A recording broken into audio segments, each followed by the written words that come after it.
આજે ગુજરાતીમાં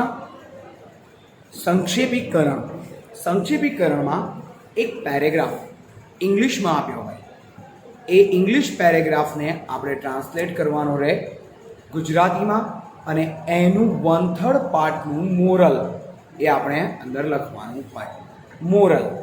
મોરલ લખીએ એટલે બોધ કહેવાય.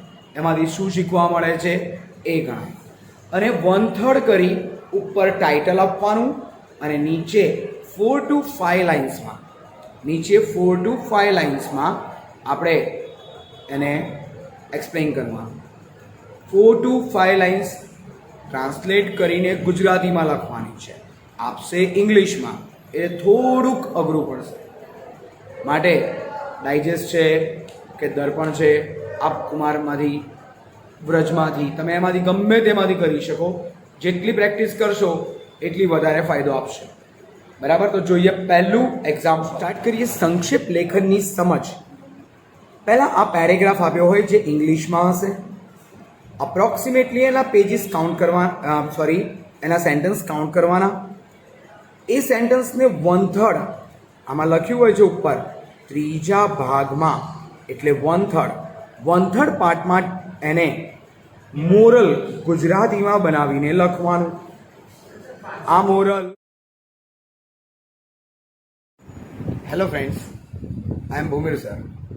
પ્લીઝ મારી ચેનલ ભૂમિર સર એને સબસ્ક્રાઈબ કરો અને standard 9th 10th 11th 12th English medium Gujarati medium બંનેના ગુજરાતી, સંસ્કૃત અને એસએસ ત્રણેય સબ્જેક્ટના વિડીયોઝ તમે જોઈ શકશો. ઓકે, આ ચેનલ પબ્લિકલી છે, જેમાં કોઈ બીજા કન્ટેન્ટ્સ નથી, ઓનલી એજ્યુકેશન રિલેટેડ છે. સો પ્લીઝ દરેક જણ આ ચેનલને સબસ્ક્રાઈબ કરતા રહો અને નવા વિડીયોઝ તમે જોઈ શકશો. તમારા બાળકોને અથવા તો ફ્રેન્ડ સર્કલમાં કોઈ પણ હોય એને પણ તમે આ વિડીયોઝ બતાવી શકશો. Okay, so thank you for this cooperation. Okay, bye. First point, first example of this paragraph.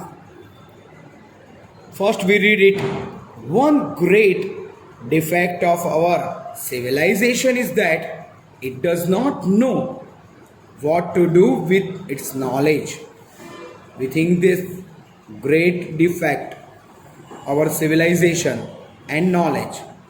So there is a defect in civilization and knowledge. Defect means ખોટ કે ખામી. બરાબર? સિવિલાઇઝેશન એટલે સંસ્કૃતિ, સંસ્કાર, સભ્યતા.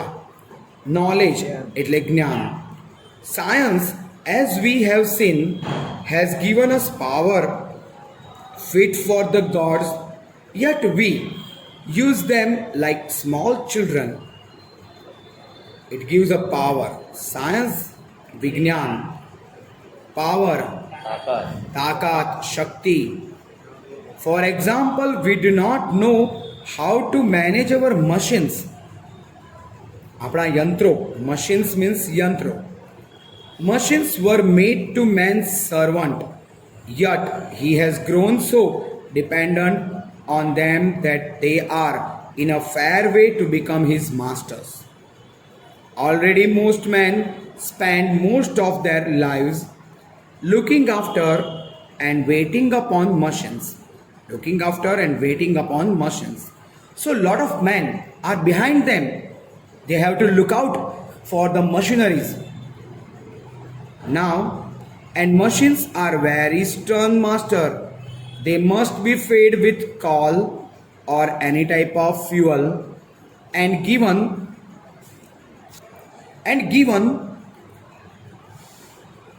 petrol to drink or any type of fuel, oil to wash with, and must be kept at the right temperature. It must be kept એને ચોક્કસ તાપમાન, ટેમ્પરેચરનું ઇંગ્લિશ થાય તાપમાન, એને પ્રોપર તાપમાને રાખવું. And if they do not get their meals when they expect them, પણ જો જ્યારે મશીનરીઝને એનું ફ્યુઅલ ના મળે તો મશીન વર્ક કરે? No, they stop. They grow sluggy and refuse to work. પછી વર્ક સ્ટોપ કરી દે. Or burst with rage and blow up. and spread ruins and destruction all around them. અથવા તો એ બ્લાસ્ટ થાય, ફાટી જાય, ખરાબ થઈ જાય, એની આજુબાજુનું બધું બગાડી દે. Then around them, so we have to wait upon them very alternatively and do all that we can to keep them in a good temper. Already we find it difficult either to work or play without the machines, and a time may come when they will rule us all together, just as we rule the animals. પછી તો એવું થાય કે આપણે જેમ પ્રાણીઓને બાંધી અને એને કહીએ ચાલ ભાઈ આમ કર એટલે પેલું એનિમલ કરે, એવી સિચ્યુએશન માણસની થઈ જાય કે મશીન કે અને માણસ કરે, મશીન જણાવે અને માણસ કરે. નાવ આખું શેના ઉપર છે? તો માણસના જ્ઞાનનો યુઝ અને મશીનનું સંચાલન. બરાબર? તો માનવી અને યંત્ર, આનું ટાઇટલ આવે માનવી અને યંત્ર, મેન એન્ડ મશીન. આને ટાઇટલને ઉપર લખવું જોઈએ આની.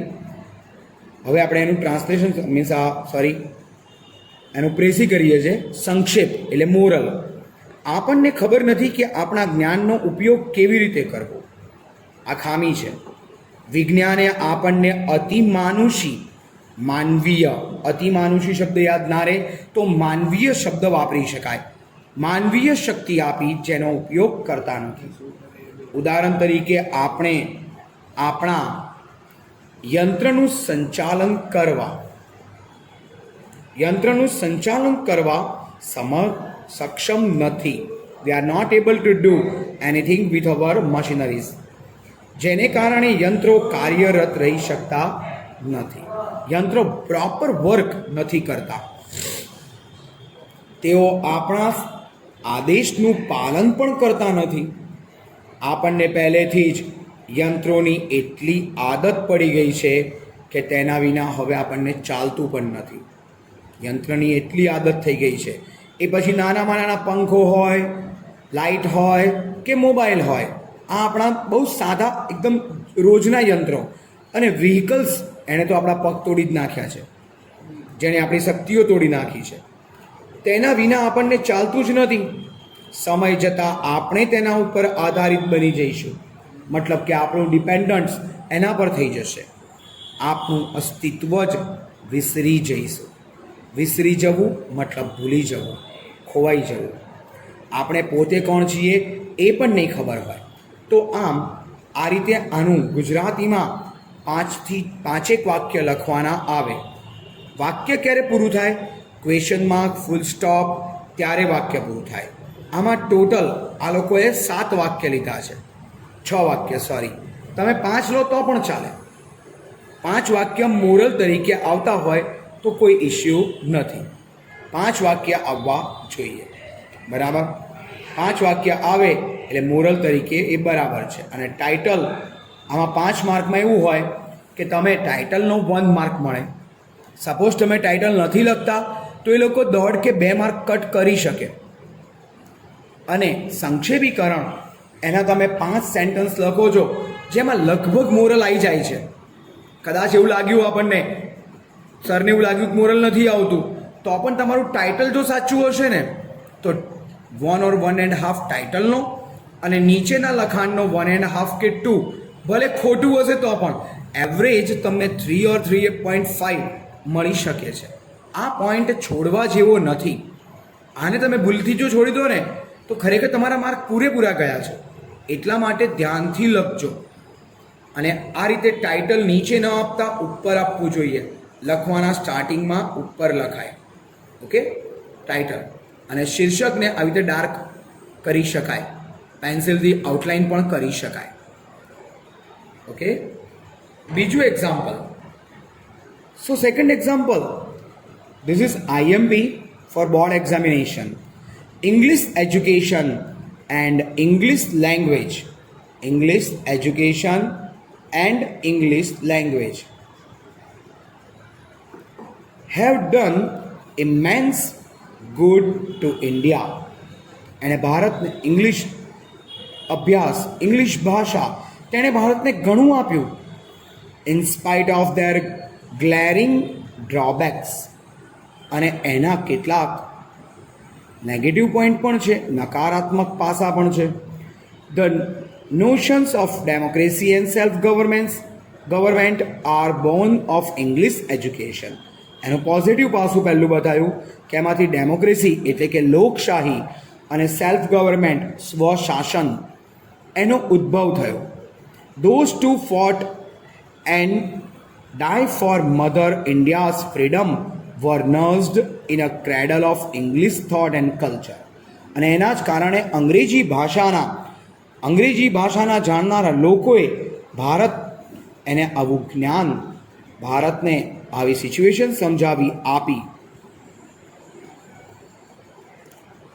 The West has made contribution to the East. West અને ઇસ્ટ એ બંનેનું કોન્ટ્રીબ્યુશન થયું. The history of Europe has fired the heart of our leaders. અને પછી યુરોપ એને ફાયર કર્યું, મતલબ કે આ વસ્તુ આખા યુરોપમાં ફેલાઈ ગઈ અને છેલ્લે આપણા હૃદયમાં ઉતરી. Our struggle for freedom has been inspired by strugglers for freedom in England. અને પછી એ આપણી freedom fighting movement all over વર્લ્ડમાં સ્પ્રેડ થઈ, અને એ વર્લ્ડમાં સ્પ્રેડ થઈ ત્યાં ઇંગ્લેન્ડમાં પણ સ્પ્રેડ થઈ.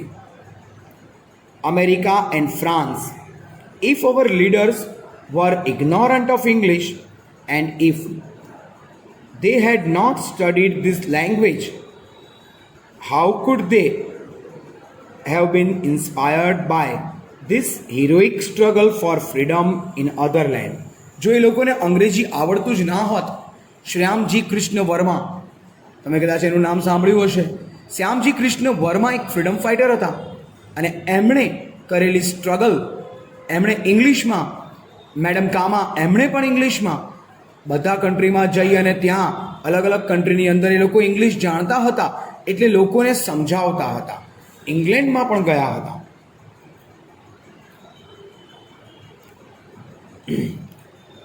Okay, English therefore did us great good in the past and if properly studied will do immense good in future. તો ભૂતકાળમાં પણ આપણને આ ભાષાએ અદ્ભુત ખજાનો આપ્યો અને ભવિષ્યમાં પણ તે આપશે. English is spoken throughout the world for international contact, our commerce and trade, business, for development of our practical ideas, for scientific studies. English really English is indispensable. English is very rich in literature. Our literature has been made richer by this foreign language. આપણું જે constitution છે એ આખું ઇંગ્લિશમાં છે. It will really be a fatal day if we all get together forgot Shakespeare, Milton, Keats and Shaw. આ બધા example છે. આ બધાના એક્ઝામ્પલ કોઈના નામ આપ્યા હોય તો એ લેવાની જરૂર ક્યારેય નથી હોતી. નાવ આનું ટાઇટલ બને અંગ્રેજી ભાષાનું મહત્વ. અંગ્રેજી ભાષાનું મહત્વ, ઇમ્પોર્ટન્સ ઓફ ઇંગ્લિશ લેંગ્વેજ. અંગ્રેજી ભાષામાં ઘણી ક્ષતિઓ, ભૂલો હોવા છતાં અંગ્રેજી શિક્ષણે ભારતના વિચારોમાં અગત્યની ભૂમિકા નિભાવી છે. લોકશાહી, સ્વસરકારના વિચારો તેણે જ આપ્યા. ડેમોક્રેસી. અંગ્રેજી શિક્ષણ દ્વારા ભારતીય નેતાઓને પશ્ચિમી વિચારો, સંસ્કૃતિ અને સ્વતંત્રતાના સંઘર્ષ માટેની પ્રેરણા મળી. આથી તેઓ પોતાની માતૃભૂમિની સ્વતંત્રતા માટે લડ્યા અને જીત્યા. અંગ્રેજી શિક્ષણને લીધે વિશ્વભરમાં આંતરરાષ્ટ્રીય સંપર્ક, વેપાર, વાણિજ્ય, વિજ્ઞાન વગેરે શક્ય બન્યું. અંગ્રેજી ભાષાનું સાહિત્ય સમૃદ્ધ હોવાથી અંગ્રેજી લેંગ્વેજમાં ઇંગ્લિશ લિટરેચર બહુ જ સરસ છે, એટલે તેને અવગણના, નિગ્લેક્ટ ના કરી શકાય. એને નિગ્લેક્ટ કરી શકતા નથી. તો આ હતું આપણું સંક્ષેપીકરણ. એનો આ મુદ્દો અહીંયા. ઓકે, સો નાવ આ ટોપિક અહીંયા પૂરો થાય છે. આ ટોપિક જેને તમારે પરફેક્ટલી રીડ કરશો તો આવડશે, અને રીડ ઇંગ્લિશમાં કરી અને ગુજરાતીમાં એને ટ્રાન્સલેટ કરવાનું. ટ્રાન્સલેટ કરતી વખતે જરાક થોડુંક એ પણ ધ્યાન રાખવાનું કે જોડણીની ભૂલો ના થાય. બરાબર, જોડણીની ભૂલો ના થાય એ ખાસ ધ્યાન રાખજો. ઓકે, ચોક્કસ. જો આ વિડીયો તમને ગમ્યો હોય ગ્રામરનો, રાઇટિંગ સ્કિલનો, તો પ્લીઝ લાઇક, શેર અને સબસ્ક્રાઈબ કરજો. ઓકે, મારી channel Bhumir sir, YouTube channel Bhumir sir, એના પર સબસ્ક્રાઈબ કરજો. Thank you.